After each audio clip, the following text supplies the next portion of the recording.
Assalamualaikum warahmatullahi wabarakatuh. Perkenalkan, nama saya Nurul Afifa Pasaribu, NPM 1805170078, semester 6, Prodi Akuntansi, Universitas Muhammadiyah Sumatera Utara. Pada presentasi kali ini, saya akan menjelaskan tentang aspek perilaku pada persyaratan pelaporan pada mata kuliah Akuntansi Keperilakuan dengan dosen pengampu Ibu Elizar Sinambela, SE, MSI. Baik, langsung saja kita ke topik pembahasannya. Dunia saat ini penuh dengan persyaratan untuk melaporkan informasi kepada orang lain tentang siapa atau apa kita ini, bagaimana kita menjalankan hidup, bagaimana kita mengerjakan pekerjaan kita, bagaimana keadaan dari orang ataupun benda, untuk mana kita bertanggung jawab, dan seterusnya.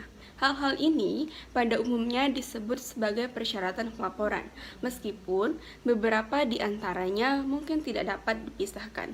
Intisari dari proses akuntansi ialah komunikasi atas informasi yang memiliki implikasi keuangan ataupun manajemen, karena pengumpulan dan pelaporan informasi mengonsumsi sumber daya. Biasanya hal tersebut dilakukan secara sukarela, kecuali pelapor yakin bahwa hal ini akan mempengaruhi si penerima untuk berperilaku sebagaimana yang diinginkan si pelapor.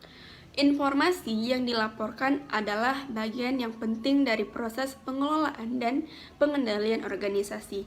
Tanpa informasi, si manajemen, kreditur, dan pemilik tidak dapat mengatakan apakah segala sesuatu berjalan sesuai dengan rencana atau apakah diperlukan tindakan korektif. Lantas, pertanyaannya ialah bagaimana persyaratan pelaporan mempengaruhi perilaku? Untuk menjawab pertanyaan tersebut terdapat 6 persyaratan. Yang pertama ialah antisipasi penggunaan informasi. Maksudnya apa? Pengirim menggunakan persyaratan pelaporan itu sendiri bersama-sama dengan informasi lainnya untuk mengantisipasi bagaimana penerima akan bereaksi terhadap informasi yang dilaporkan. Nah, yang kedua ialah prediksi si pengirim mengenai penggunaan si pemakai. Artinya, jika setiap orang selalu jelas dan jujur mengenai bagaimana akan informasi yang dilaporkan, maka akan terdapat lebih sedikit masalah. Tetapi masih tetap ada kemungkinan bahwa informasi tersebut akan kemudian digunakan dalam cara-cara yang tidak dimaksudkan ketika pertama kali informasi tersebut diminta. Kemudian yang ketiga ialah insentif ataupun sanksi. Maksudnya, kekuatan dari sifat dan kekuasaan penerima terhadap pengirim adalah penentu yang penting mengenai seberapa besar kemungkinan bahwa si pengirim akan merubah perilakunya. Semakin besar potensi yang ada bagi penerima untuk memberikan penghargaan atau sanksi kepada si pengirim, semakin hati-hati si pengirim akan bertindak dalam memastikan bahwa informasi yang dilaporkan dapat diterima oleh si penerima.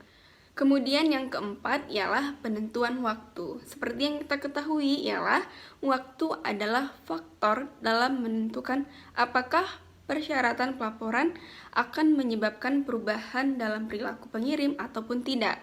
Kemudian yang kelima ialah strategi respon iteratif. Artinya, ketika suatu persyaratan pelaporan dikenakan, strategi yang paling mudah adalah untuk terus berperilaku seperti biasa.